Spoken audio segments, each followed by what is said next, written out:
மருத்துவ பணி முடிந்து மகன் வரும் வரை பசி பொறுத்து காத்திருப்பாள் பாசத்தால் என் அன்னை. அன்றிரவும் அப்படித்தான் அலுப்போடு அகம் வந்தேன். அம்மா என்று நான் அழைக்க அடுப்படி விட்டு ஓடி வந்தாள். என்னை கண்டவுடன் இன்றுதான் ஈன்ற தன் கன்றை கண்டது போல் இன்பப் பெருக்கு அவளுக்குள். அன்றளர்ந்த மலர் போல் அவள் முகத்தில் அதீத ஆனந்தம். அப்படி ஒளி வீசி அவள் முகம் எப்போதும் கண்டதில்லை நான்.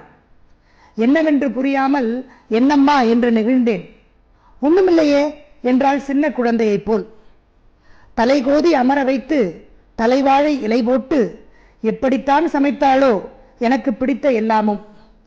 உணவல்ல அவள் ஊட்டியது, உயிரும் உணர்வும். அவள் உதிரம் குடித்து அவள் மடி உதிர்ந்தவன் உதிரும் கண்ணீர் மறைத்தேன். அன்று நான் உண்டதெல்லாம் அவள் அன்பென்ற அமுதம்தான்.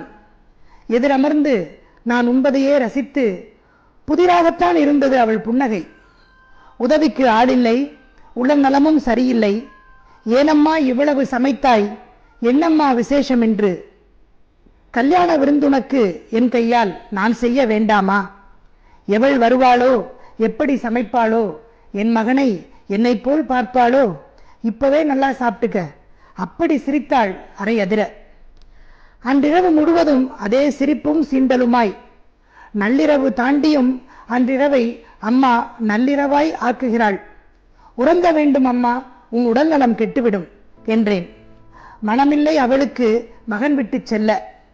அரைமனதாய்த்தான் சென்றாள் அவள் அறைக்குள் அம்மா. அடுத்த நாள் அதிகாலை அம்மாவை காணவில்லை. ஓடிச் சென்றேன் அவள் அறைக்குள். உறங்குவது போல் அவள் இல்லை. அதே அழகு முகம், ஆனந்த தியானத்தில். அம்மா அம்மா அலறினேன், கதறினேன். அவள் பதிலேதும் சொல்லவில்லை.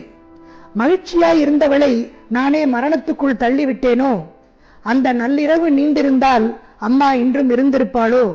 எங்கோ இருக்கிறாள் எனக்காக அம்மா இன்றும். மறந்தால்தானே நினைப்பதற்கு. அம்மாவை மறக்க முடியுமா?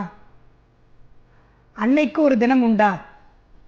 எல்லா நாட்களும் அன்னையர் தினம்தானே. அம்மாவை மறக்காமல் அன்போடு இருக்க வாழ்த்துக்கள்.